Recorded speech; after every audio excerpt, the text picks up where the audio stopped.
Helen Derek drove her modest Honda to her sister Victoria's enormous mansion. The sprawling estate sat on 20 acres, with marble columns and golden gates. Family members were already arriving for the annual reunion. Expensive cars lined the circular driveway like jewels on display. Victoria had always loved showing off her wealth.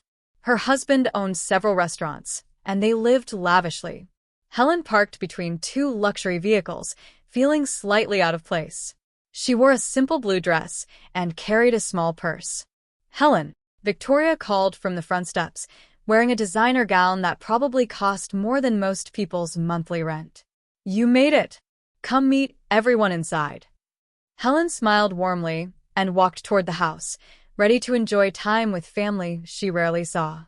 If you like our revenge stories, please subscribe for more. We drop powerful news stories every week, filled with truth, emotion, and justice. Don't miss the next one. And remember, some stories hurt, but they heal too. Subscribe now and join the journey. Inside the mansion, relatives mingled in the grand living room. Crystal chandeliers hung overhead, and expensive artwork decorated the walls. Helen greeted her cousins and aunts, genuinely happy to see them after so long. Victoria appeared beside her with a glass of champagne. "Helen, you remember my friend Patricia? She owns 3 boutiques downtown." Victoria's voice carried a strange tone. "Helen lives so simply. She finds joy in the little things, don't you, dear?" Helen nodded politely, though something felt off about Victoria's comment. Throughout the evening, her sister made similar remarks. "Helen's always been content with less," or "she's never needed much to be happy." Each comment seemed innocent enough, but they stung slightly. Helen began noticing the pattern but chose to ignore it, focusing instead on catching up with family members she genuinely missed. As dinner ended, everyone gathered in the spacious living room. Victoria stood near the fireplace, commanding attention like always. She loved being the center of conversations, especially when entertaining. "Everyone, let me tell you about my sister Helen," Victoria announced loudly. The room fell quiet as all eyes turned toward them. Helen felt her cheeks warm with sudden attention. "Helen here has always marched to her own beat," Victoria continued with a laugh that didn't reach her eyes. "While most of us work hard for success, Helen chose a different path. She's content being—" Victoria paused dramatically. "Well, poor. It's actually quite embarrassing for our family." The words hit Helen like ice water.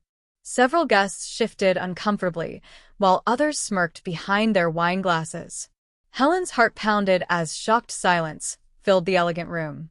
If you like our revenge stories, please subscribe for more. We drop powerful news stories every week, filled with truth, emotion, and justice. Don't miss the next one. And remember, some stories hurt, but they heal too. Subscribe now and join the journey. Nervous laughter rippled through the room after Victoria's cruel comment. Some guests looked away awkwardly, while others seemed entertained by the family drama. Helen stood frozen, her face burning with humiliation. "Victoria, that's rather harsh," Aunt Martha said softly, but her voice was barely audible above the whispers. "Oh, I'm just being honest," Victoria replied with a careless wave. "Helen's never been ambitious like the rest of us. She's satisfied with her little apartment and ordinary job. Some people just don't have drive." More uncomfortable chuckles followed. Helen noticed her cousin Michael shaking his head disapprovingly, but most relatives seemed too shocked to defend her. The beautiful room suddenly felt suffocating. Helen's hands trembled slightly as she set down her coffee cup, trying to maintain composure, while her sister's words echoed painfully in her mind. Helen forced a smile onto her face, though it felt like wearing a mask. "Well, I should probably head home," she said quietly, her voice surprisingly steady despite the turmoil inside. "So early?" Victoria asked with fake concern. "The night's just beginning." "I have an early morning," Helen replied politely, gathering her purse. She hugged a few relatives goodbye, avoiding eye contact with those who had laughed at her expense. As she walked toward the door, she heard whispers behind her. "Poor thing," someone murmured. "Victoria was pretty cruel," another voice added. Helen stepped into the cool night air, breathing deeply. Her hands shook as she unlocked her car. Victoria's words replayed in her mind. Poor. Embarrassing. The worst part wasn't the insult itself, but how publicly it had been delivered, in front of everyone she cared about. Driving home, Helen remembered their childhood. Victoria had always craved attention and admiration. In school, she demanded to be class president, head cheerleader, and prom queen. She needed everyone to notice her achievements. Helen was different. She preferred reading books to attending parties, chose studying over shopping, and valued quiet accomplishments over public recognition.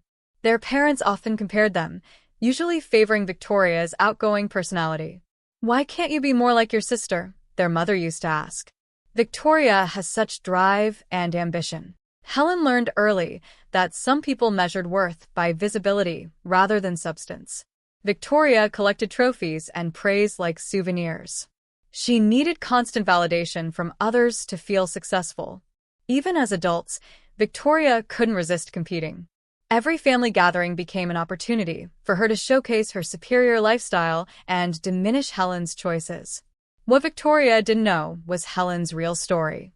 After college, Helen had worked 60-hour weeks at a small investment firm. While Victoria partied and spent money on clothes and vacations, Helen lived frugally, saving every possible dollar. She drove used cars, lived in modest apartments, and bought generic groceries. Her colleagues thought she was just naturally thrifty, but Helen had bigger plans. Every sacrifice served a purpose. While Victoria bragged about her shopping sprees and expensive dinners, Helen quietly invested her savings. She studied market trends late into the night, researched emerging companies, and made careful financial decisions. Victoria saw Helen's modest lifestyle and assumed it meant failure. She never imagined that her poor sister was actually building something significant. Helen preferred letting people underestimate her rather than seeking their approval or admiration like Victoria always did. Helen's investment strategy had been brilliant. 5 years ago, she invested heavily in a small aviation company that developed private jets for wealthy clients. Most people thought she was crazy for risking so much money on an unknown business. The company exploded in success. Celebrities, business executives, and politicians began buying their jets. Helen's initial investment multiplied 20 times over. She also owned shares in 3 successful tech startups and 2 real estate developments. Her portfolio was worth more than Victoria could imagine, but Helen never mentioned it. She continued living simply, driving ordinary cars and wearing modest clothes. Wealth didn't need to be displayed like jewelry. Victoria's husband's restaurants were successful, but their lifestyle required enormous expenses. They were wealthy, but spent everything they earned. Helen, meanwhile, had built lasting financial security while maintaining her humble preferences and avoiding unnecessary attention. Victoria had always assumed Helen struggled financially. When Helen declined expensive family vacations, Victoria thought it was because she couldn't afford them. When Helen wore simple clothes, Victoria assumed she shopped at discount stores out of necessity. Helen never corrected these assumptions. She genuinely preferred modest living and found happiness in simple pleasures. Expensive things didn't appeal to her, regardless of her ability to afford them. Victoria's world revolved around appearances and status symbols. She couldn't understand choosing simplicity when you could choose luxury. In her mind, anyone who lived modestly must be poor, and anyone poor must be unsuccessful. This narrow thinking blinded Victoria to Helen's true situation. She saw only surface appearances and jumped to conclusions. Tonight's public humiliation stemmed from years of Victoria's wrong assumptions about her sister's life and choices. Helen sat in her simple apartment, looking at her investment statements on her laptop. The numbers were staggering, even to her. Her net worth exceeded 8 figures, making her wealthier than most people could imagine. But wealth had never been about showing off for Helen. It represented freedom, security, and options. She could travel anywhere, buy anything, or help anyone, but she chose quiet contentment over flashy displays. Victoria's cruel words still stung, but they also revealed something important. Her sister valued appearance over substance, assumption over truth, and status over character. Helen had always known this, but tonight made it impossible to ignore. Helen closed her laptop and made a decision. She had always believed in taking the high road, in letting actions speak louder than words. Tomorrow, she would make a phone call that would change everything at the next family gathering. Helen woke up the next morning with unusual determination. Victoria's public humiliation had crossed a line that couldn't be ignored. For years, Helen had allowed her sister's subtle jabs and condescending comments, but calling her poor and embarrassing in front of their entire family required a response. Not a verbal argument or angry confrontation. Helen wasn't that type of person. Instead, she would respond in a way that spoke louder than any words could. Victoria valued appearances and status symbols above everything else, so Helen would use that language to communicate. Helen made coffee and sat at her kitchen table, planning carefully. She wouldn't stoop to Victoria's level of cruelty, but she would definitely correct her sister's false assumptions about her financial situation. The response needed to be memorable, undeniable, and perfectly timed. Helen smiled slightly, already knowing exactly what she needed to do. Helen picked up her phone and dialed a familiar number.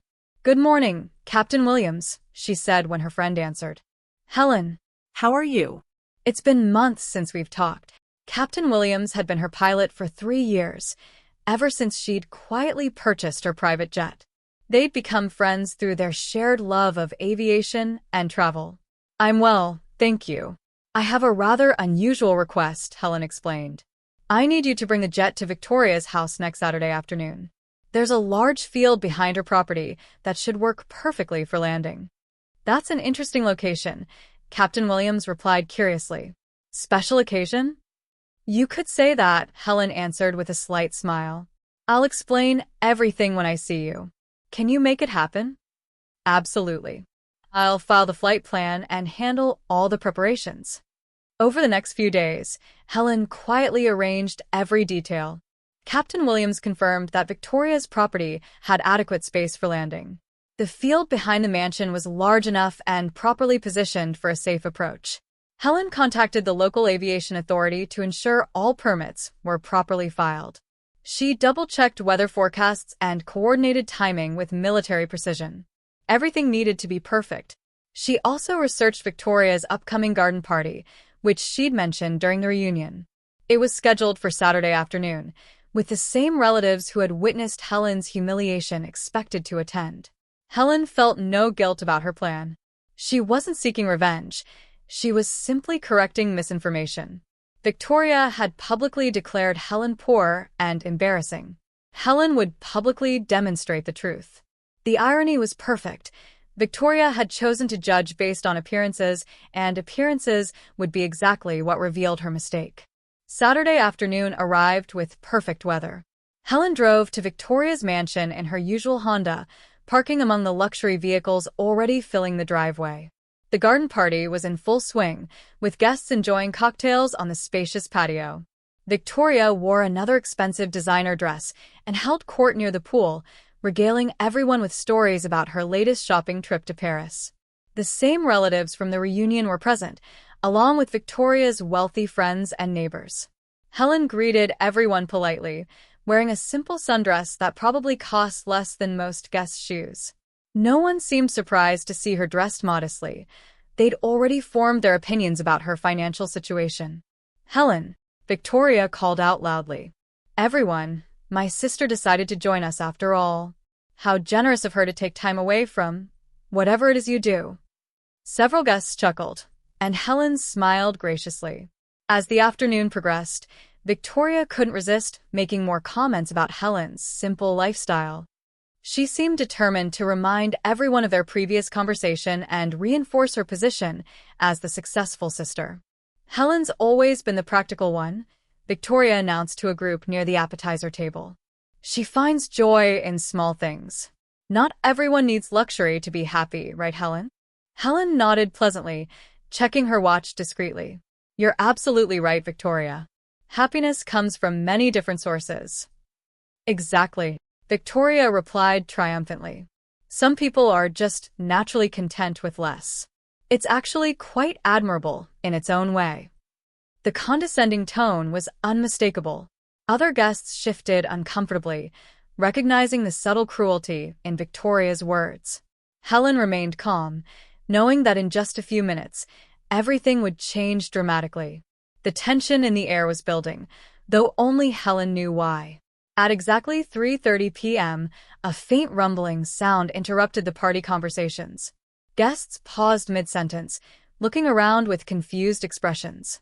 The noise grew steadily louder, becoming unmistakably the roar of jet engines. "What's that sound?" someone asked, setting down their wine glass. Victoria frowned, annoyed that something was disrupting her perfect party. "Probably just a plane flying overhead," she said dismissively. "The airport isn't that far away." But the sound wasn't fading like a passing aircraft. Instead, it was getting louder and lower, as if something large was approaching for landing. The rumbling became so loud that normal conversation became impossible. Guests began looking at each other with growing curiosity and concern. This wasn't typical commercial air traffic. This sounded like something much more significant was happening very close to them. Helen remained perfectly calm, sipping her lemonade while everyone else appeared increasingly puzzled by the mysterious noise. "That's definitely not a normal flyover," Uncle Frank announced, shading his eyes and scanning the sky. Other guests began walking toward the edge of the patio, trying to locate the source of the increasingly loud engine noise. Victoria looked irritated that her party was being interrupted. "It's probably military exercises or something," she said loudly, trying to regain control of the situation. "Everyone, please don't let a little noise ruin our wonderful afternoon." But the guests were too curious to ignore what was happening. The sound was now directly overhead and clearly descending. Children at the party began pointing excitedly at the sky, while adults gathered in small groups, speculating about what could be causing such a disturbance. "Should we be concerned?" Aunt Martha asked nervously. "That sounds really close." Helen set down her glass and stood up calmly. "Maybe we should go see what's happening," she suggested innocently. "It does sound rather interesting." Victoria rolled her eyes dramatically. "Fine, if everyone insists on being distracted by airplane noise, let's go take a look." She led the group toward the back of her property, clearly annoyed but trying to maintain her hostess' composure. "It's probably just some rich show-off," Victoria muttered loudly enough for others to hear. "Some people need to flaunt their wealth in the most obnoxious ways possible." Helen almost smiled at the irony of that comment, but kept her expression neutral. The group walked across Victoria's perfectly manicured lawn toward the large field behind the house. The jet engines were now impossibly loud and obviously very close. Victoria maintained her smirk, clearly expecting to see some stranger's aircraft that she could criticize. She had no idea that her worldview was about to be completely shattered. "Well, this should be interesting," Victoria announced confidently. "Let's see what inconsiderate person is ruining everyone's peaceful Saturday afternoon." As the group reached the back of the property, a sleek white private jet appeared over the treeline, approaching for landing in the field directly behind Victoria's house. The aircraft was stunning, a top-of-the-line model that clearly cost millions of dollars.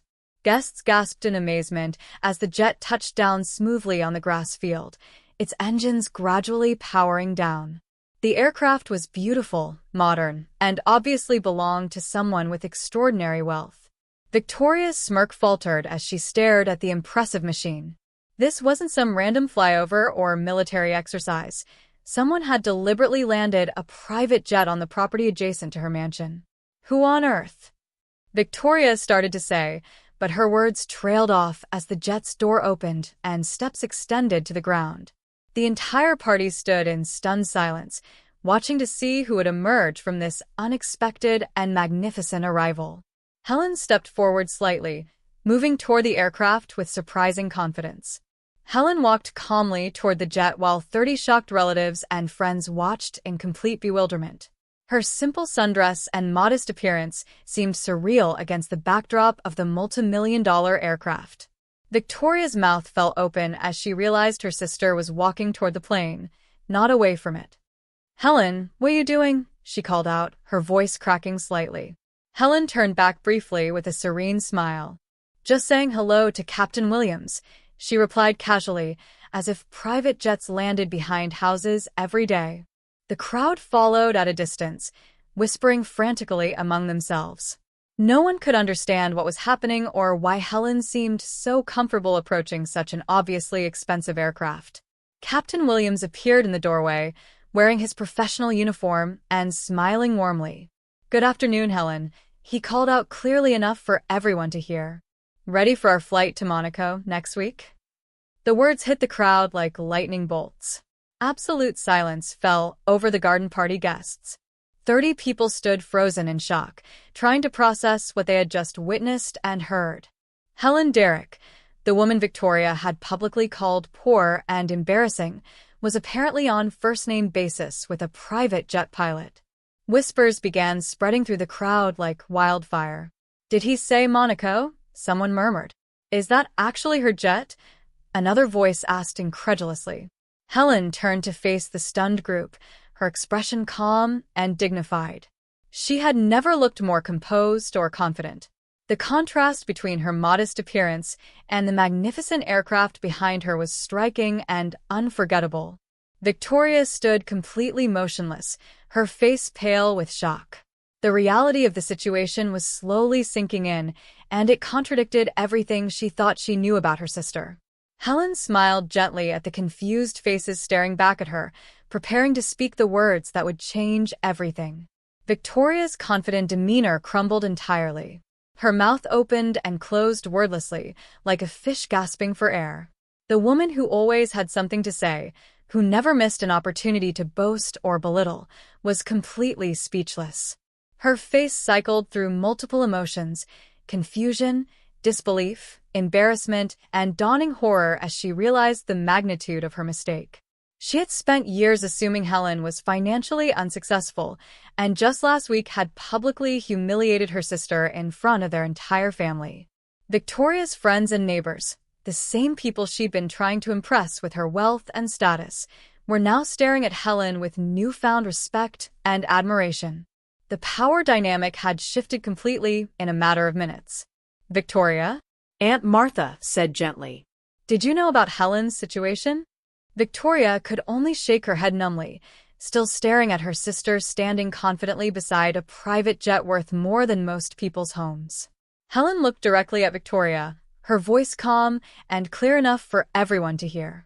"You called me poor last weekend, Victoria. You said I was embarrassing to our family." The crowd turned to look at Victoria, who had gone from pale to bright red. Several guests looked uncomfortable, remembering the cruel comments from the reunion. "Poor," Helen continued conversationally, gesturing toward the jet. "This aircraft belongs to me. I bought it 3 years ago, along with several other investments you're apparently unaware of." Helen's tone remained gentle and factual, without any trace of anger or vindictiveness.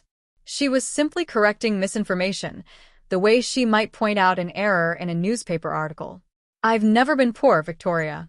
I've just never felt the need to prove my worth through expensive displays or public announcements. Some people prefer substance over appearances." Captain Williams nodded respectfully to the crowd and returned to the cockpit, giving the family space for their conversation.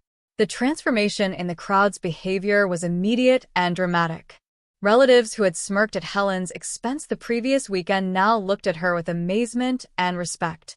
Several people approached her with apologies and compliments. "Helen, I had no idea," Cousin Michael said sincerely. "Victoria led us all to believe." "Helen's always been private about her achievements," Aunt Martha added, shooting a disapproving look at Victoria. "Unlike some people who feel the need to broadcast everything." Victoria's wealthy friends began asking Helen questions about her investments and business ventures. The same people who had ignored her at the beginning of the party now hung on her every word. Victoria stood alone near the pool, watching her social circle abandon her for the sister she had just finished mocking. Her attempt to diminish Helen had backfired spectacularly, revealing her own character flaws instead. The admiration that Victoria craved so desperately was now flowing toward Helen, who had earned it through actual achievement rather than empty bragging. Helen spent a few more minutes graciously answering questions and accepting apologies from relatives. She bore no grudges and showed no satisfaction in Victoria's humiliation. She had simply wanted to correct a false narrative. "I should probably head home," Helen announced eventually. "Captain Williams and I have some flight planning to discuss." As she walked back toward the jet, she paused beside Victoria, who was still standing in shocked silence. "I never intended to embarrass you," Helen said quietly, for her sister's ears only. "But I couldn't let you continue spreading lies about my life." Helen smiled gently. Some wealth doesn't need to be spoken about constantly until circumstances force the truth into the light. She climbed aboard the jet, and within minutes, it was taxiing for takeoff. The guests watched in awe as the aircraft lifted gracefully into the sky, carrying Helen away from the party that would be remembered for all the wrong reasons. Victoria learned that day that assumptions can be dangerous and that true success doesn't always announce itself loudly. If this story moved you, don't forget to like the video, subscribe for more powerful narratives, and share your thoughts in the comments. We'd love to hear what part hit you the hardest. Thanks for watching.